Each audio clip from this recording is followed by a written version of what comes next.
এলাকা কিছু লোক আছে যারা বিয়ের সম্বন্ধ আসলে ভেঙে দেয়, তাদের সম্পর্কে কিছু বলেন। খুব দরকারি একটা প্রশ্ন ভাই, খুব দরকারি একটা প্রশ্ন।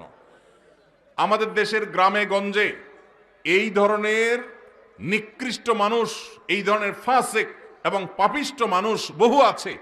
এমনকি অনেক লোক আছে নামাজ কালাম পড়ায়, মসজিদে জামাতের সাথে নামাজ আদায় করে, কিন্তু মানুষের বিয়ে শাদী উপলক্ষে খোঁচাখুচি করে। কোন এলাকাতে একটা মেয়ের খবর নেওয়ার জন্য আরেক এলাকা থেকে মানুষ আসছে এলাকাতে আপনাকে পাইছে একটা পুকুরের ঘাটে উজু করতেছেন, দেখছে যে মসজিদের পুকুরের ঘাট, উজু করতেছে, বেচারা নামাজি মানুষই হবে। জিজ্ঞাসা করছেন, ভাই সালাম আলাইকুম, আপনাদের এলাকায় অমুক মেয়েটার সম্পর্কে কিছু জানেন কিনা? আপনি চিন্তা করছেন, আরে তো আপনার শত্রুর মেয়ে, আপনার সাথে তার আইল ঠেলাঠেলি আছে, এই চান্সে আপনি শত্রুতা উদ্ধার করার জন্য বলছেন, ভাই আল্লাহ বাঁচাইছে আপনি আমার কাছে আসছেন ভাই। এই বইলা যে আপনি একটা শয়তানি শুরু করে দিলেন, আস্ত ডাহা ডাহা মিথ্যা কথা বলে ওই বিয়েটা ভাঙে দিলেন। এই কাজটা শুধু মিথ্যা না, আল্লাহর জমিনে আল্লাহর আরশ কাঁপার মতো সবচেয়ে ভয়াবহ অপরাধগুলোর মধ্যে থেকে একটি। কারণ এখানে একটা নিষ্কলুষ চরিত্রে আপনি কালিমা দিলেন, একজন নিরপরাধ মানুষ সম্পর্কে মিথ্যাচার করলেন, আবার নিজে মিথ্যা কথা বললেন, আবার ওই লোকটাকে অসত্য সংবাদ দিলেন, মিথ্যা সাক্ষ্য দিলেন। অনেকগুলো কবিরা গুনার সমাহার এখানে আছে, একটা কবিরা গুনাহ নয়, অনেকগুলো কবিরা গুনাহ একযোগে হচ্ছে, আপনি টেরও পাচ্ছেন না। জাহান্নামে যাওয়ার জন্য বেশি কিছু দরকার হবে না ভাই। আবার দেখা যায় নিজের পক্ষের লোক সম্পর্কে যদি জিজ্ঞাসা করে, ভাই অমুক ছেলেটা সম্পর্কে কি জানেন? ছেলেটা আপনার বোনের ছেলে, বাইগনা, আপনার কাছেই আসছে। আপনি চিন্তা করলেন, হায় হায় আল্লাহ বাঁচাইছে যে আরো জনের কাছে যায় নাই। আপনি বলতেছেন, ভাই আমাদের এই গ্রামে যদি একটা ফেরেশতার মতো ছেলে থাকে তো এই ছেলে আছে ভাই, একের ছেলে একের। এই ক্ষেত্রেও আপনি ওই মেয়েওয়ালাদেরকে, মেয়ে পক্ষকে মিথ্যা তথ্য দিয়ে তাদেরকে ক্ষতিগ্রস্ত করলেন, বিভ্রান্ত করলেন, মিথ্যা সাক্ষ্য দিলেন, এক্ষেত্রেও আপনি অপরাধী। তাহলে কি করবেন? যতটুকু সত্য ততটুকু বলবেন। সত্য বলার মতো যদি বুকে বল না থাকে, যদি মনে হয় সত্য বললে আমি মাইদ্যর খাওয়া লাগবে, তাহলে বলবেন, ভাই সরি, অন্য কেউ যারা চিনে জানে তাদেরকে জিজ্ঞাসা করেন, আপনি অ্যাভয়েড করে যান। কিন্তু বলতে যখন যাবেন তখন আপনাকে সত্য বলতে হবে।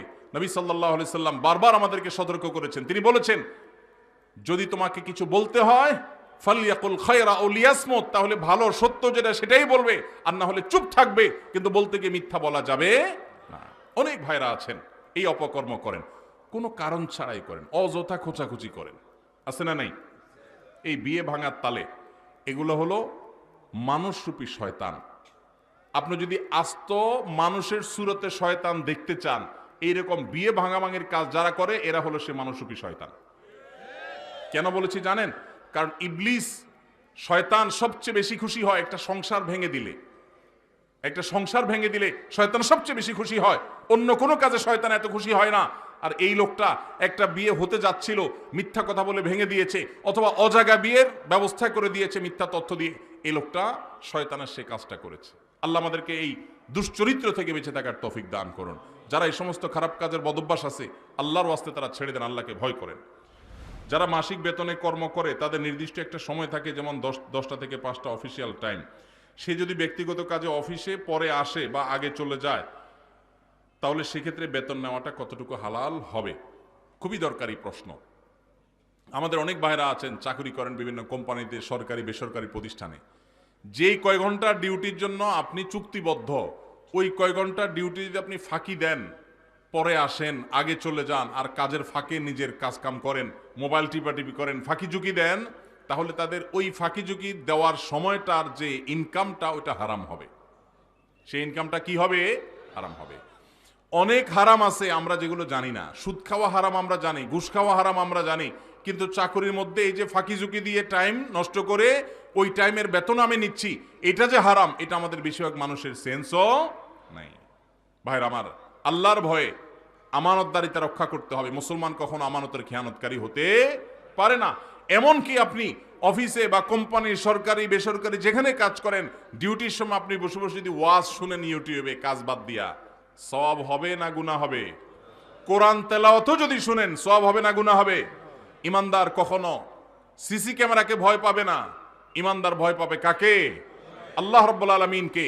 আমি 8 ঘন্টা করে ডিউটি করার জন্য চুক্তিবদ্ধ, মাস শেষ পুরো স্যালারিটা নিচ্ছি, অথচ আমি এভারেজে পুরো মাসে 8 ঘন্টা, 10 ঘন্টা, 15 ঘন্টা, 20 ঘন্টা ফাঁকি দিয়েছি, সেই টাইমের সময়টা স্যালারি আমি নিচ্ছি, এটা হারাম। অনেক ওলামা একরাম আছেন, আল্লাহ তাদের মধ্যে আল্লাহর ভয় এমনটা দিয়েছেন। টুমচর আলিয়া মাদ্রাসা বাংলাদেশের সবচেয়ে প্রাচীন মাদ্রাসাগুলোর একটা, সবচেয়ে পুরাতন মাদ্রাসাগুলোর, শতবর্ষী মাদ্রাসাগুলোর একটা হলো লক্ষ্মীপুর জেলার টুমচর আলিয়া মাদ্রাসা। টুমচর আলিয়া মাদ্রাসার প্রিন্সিপাল ছিলেন শেখ হারুন আল মাদানী হাফিজাউল্লাহ, এখনো বেঁচে আছেন, সিনিয়র আলেমে দ্বীন, লক্ষ্মীপুরের কৃতি সন্তান। শেখ হারুন আল মাদানী তিনি কিছুদিন আগে রিটায়ারমেন্টে গেছেন, কিছুদিন আগে বলতে 2-3 বছর হয়েছে সম্ভবত। তিনি রিটায়ারমেন্টে গেছেন, প্রিন্সিপাল ছিলেন ওই প্রতিষ্ঠান থেকে, তিনি অবসরে গেছেন।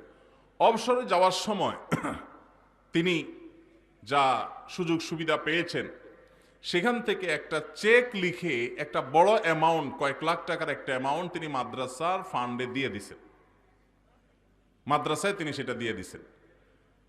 এবং এটার কারণ হিসাবে, এটা তিনি আমাকে বলেন নাই, আমি অন্যভাবে জানছি, এর কারণ হিসাবে তিনি উল্লেখ করেছেন যে এত দীর্ঘ বছর, এত বছর কাজ করেছি এই প্রতিষ্ঠানে, চেষ্টা করছি ঠিকঠাক মতো ডিউটি পালন করতে, আমার অজান্তে হয়তো কোনো ফাঁকিঝুঁকি হয়ে গেছে, হয়তো কোনো সময় নষ্ট হয়ে গেছে, হয়তো কোনো দিন দেরি হয়ে গেছে, আগে বের হয়ে গেছি, হয়তো কোনো সময় ব্যক্তিগত কাজ করে ফেলছি ডিউটির মধ্যে, সেই সময়গুলোর বেতনও তো সব আমার অ্যাকাউন্টে ঠিকই আসছে, কোনোটাই তো আর বাদ দেই নেই। এই জন্য কিয়ামতের ময়দানে যেন দাঁড়ায় থাকতে না হয়, জান্নাতের পথে যেন বাধা হয়ে না দাঁড়ায়, এই জন্য কিছু টাকা এর চেয়ে বেশি হবে না, এর কমই থাকবে, একটু বাড়ায়া সতর্কতামূলক দিলাম আমি দায়মুক্ত হওয়ার জন্য। মানুষ এখনো পৃথিবীতে আছে, সংখ্যায় কম কিন্তু আছে। আল্লাহ আমাদেরকে মানুষ, সেই ইমানদার, সেই মুসলমান হওয়ার তৌফিক দান করুন।